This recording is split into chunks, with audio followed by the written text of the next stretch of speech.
Folks, we had an opportunity to take the brand new Lexus RCF on the track, and it kicked ass. It's fast, it's a little heavy, but it's a great car on the track. But we've only driven on the road for like 50 feet to park it. So of course, coming up next, we want to see if this race-ready Lexus is also road-ready, and that is coming up On the Fast Lane 5.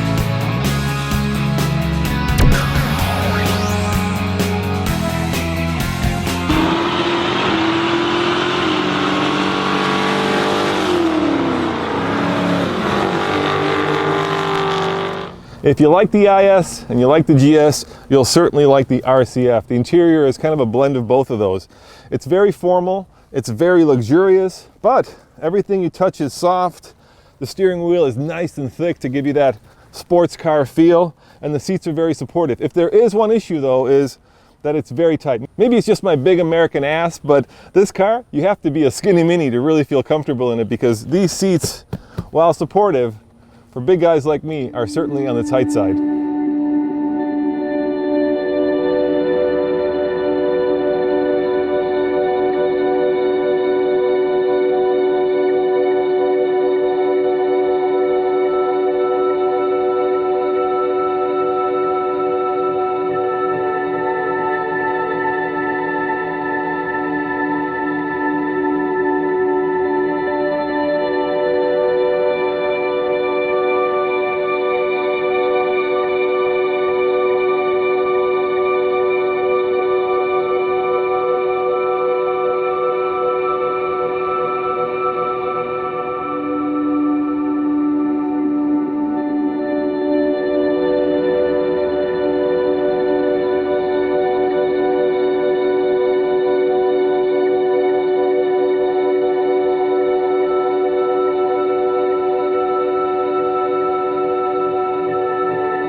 This is one of my favorite Lexus in terms of design. In fact, it's one of my favorite Toyotas, and a lot of you guys like it too, and I know you do because you've been writing about it. It's gorgeous. Starting back here from this fantastic design tail, it's not too busy, and at the same time, it's artistically crafted and slap-worthy. On top of that, it has these neat little vortex generators. I don't know how effective they truly are, but they look really cool close up. Now, as for the rest of the car, yes, it has a tight cockpit, but because of that, you have a nice slick roof line. And to me, one of the most important parts is this really cool muscular front end with all these scoops and everything. Well, guess what? They're all functional. Thank you, God. That means that air going in pulls heat out. If it's the brakes, the engine, whatever it is, it's pulling the heat out of the car, so it's actually functional. Because I know you guys can't stand it when you see these massive grills and think, oh my God, it's all fake. Nope, a majority of this right up here is real. And you know what? That on top of the fact that this red is absolutely stunning. I want to arrest myself just for looking at it.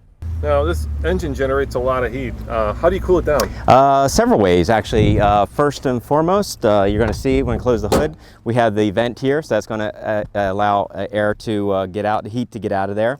Also, too, these fenders, these are functional. As opposed to the ISF, where it was purely cosmetic, this actually allows air to flow out. Also, too, up front, you know, that spindle grille just doesn't look pretty, but it is functional. So this intakes here are actually going to help cool the brakes. And then here we have for the engine, There's two of them, right? Yeah. Yeah, you got to figure out which one's on what side. Yeah. Putting you on the spot here. Yeah. The engine oil cooler and transmission cooler over there on the outside. And talk about the wheels. What size are they? 19-inch wheels, and we're using the Michelin Super Sport Pilot Super Sport. Sorry. Are there different wheels available? Yeah, 3 different wheels. This is the high-end wheel, so we have different grades. The 10-spoke is a standard wheel. We also have a mid-grade, and this is the really kind of almost a machine finish with a graphite finish on it.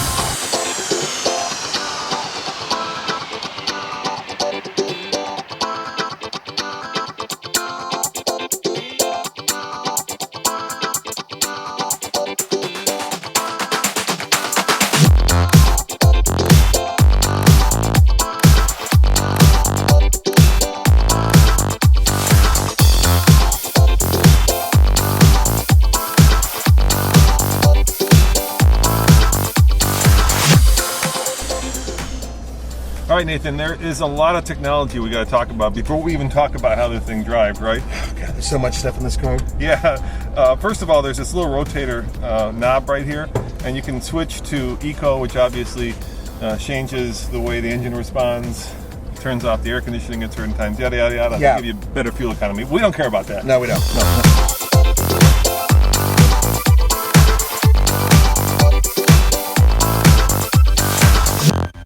There is an F Sport, which changes your central display. That's right. It changes the display.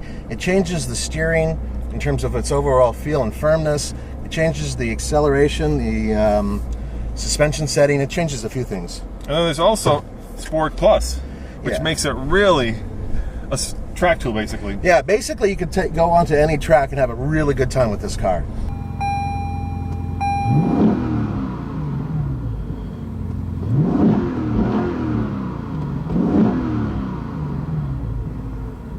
Now, there's another button below it here that says TVD, and that's basically torque vectoring. Yep.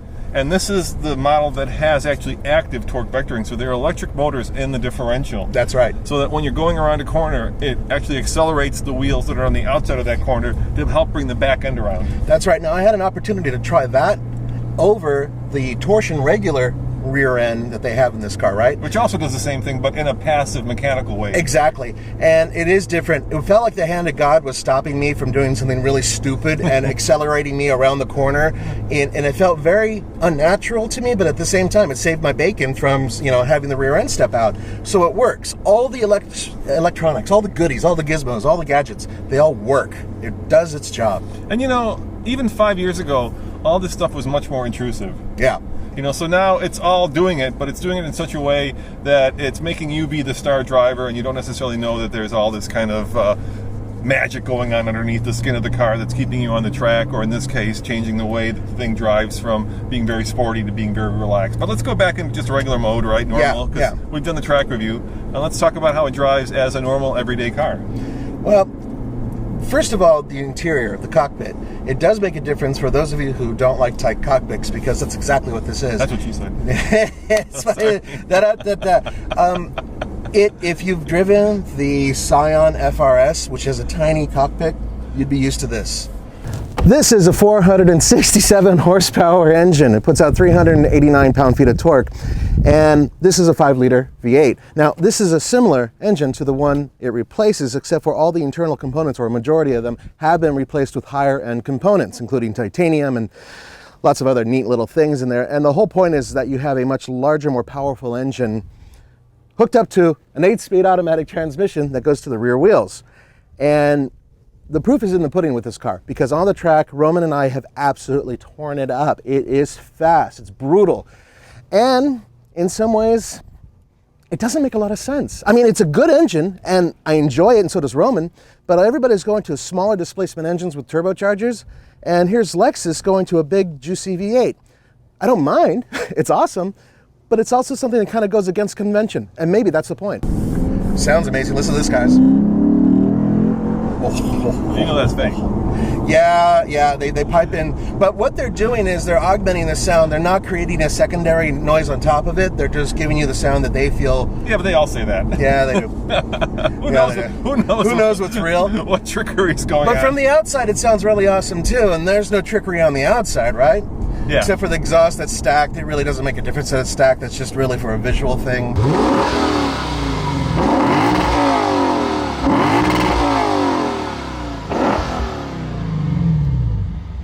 Trick about all these cars, right? Even the competitor cars, is if you want, on one hand, a kind of a grand touring car, on the other hand, a track tool, right? Right. There are two ends of the same spectrum. One, you want suspension that's really taut, steering that's really tight, and the other, you want a more relaxed car that kind of lets you relax and go down the road without beating you up too much. So where does that fall in that spectrum? Or where does this fall? This does feel firm. It is firm. But it's not punishing at all. These roads are not the best, and it seems to be doing just fine going over the roads. The seating position for a big guy, well, the seats, there's enough support for me, but I definitely feel like if I go one size bigger, then I might not fit so well in the seat, In terms of the overall ride, It's not an XL car. No, it's not an XL. XL. I'd say it's an XL, but not an XXL. XXL. Okay, fair enough. But the road noise is kind of pronounced. You can really hear it. I mean, we were just driving down. I wasn't really going that fast. You could hear the tires. See these two inlets? Really cool because they're actually functional. They work to cool components. It's amazing because in so many cases you have these things and they do nothing. It's a wide car. It's not super wide. It's not like a Corvette or the Alfa Romeo 4C, which felt like it was as wide as a truck. This doesn't feel like that, but you definitely have the impression that there's girth to the car. It is a heavy car. It feels heavy on the track. It gets around great, but it does feel heavy. You know what I mean? And if you expect to have people in the back seat, well, if you have small children or grandchildren, you might get away with it, but adults, no. You know what impresses me most about this car is that Lexus is straddling the line between sports car and luxury car, right? They've taken two things that don't belong together, which is luxury and sport, and have stuck it together, and, you know, for the most part, it really works. It does work. In some ways, this is a more driver-friendly car than something like an M4, because the M4 really is a track tool. That thing just absolutely is awesome when you're pushing it. But when you're cruising along and everything else, this feels a lot more civilized, and the ride doesn't feel quite as firm as the M4 did. And then when you put it into Sport Plus, that's really where you can have some fun with the vehicle. That has an effect on the steering as well as the throttle response. Also vehicle dynamics integrated management, which is our traction control and ABS and all those safety systems. It actually kind of lowers the guardrails, if you will, and lets you have a little more fun as you would expect when you get this vehicle out on the track. Can you completely turn it off and you take away those guardrails? You can minimize them, yeah. Okay, yeah, right. yep. Not recommended unless you know, it's funny, everybody thinks they're a great driver, but that's the reason those are in effect is to, you know, kind of be that guardian angel when needed. What are you at?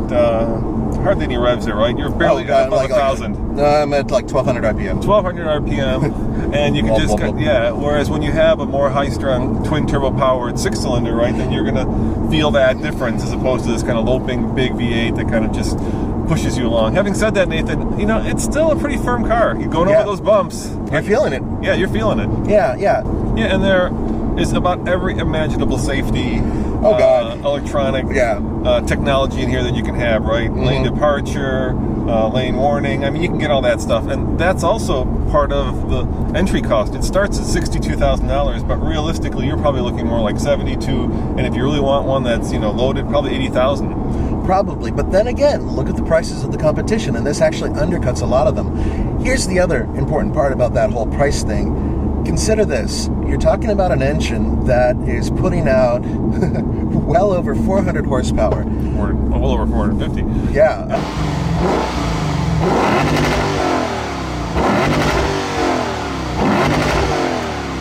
And it is highly developed. They spend a long time sweating the details, building the engine. And titanium. It's titanium components in there. Yeah.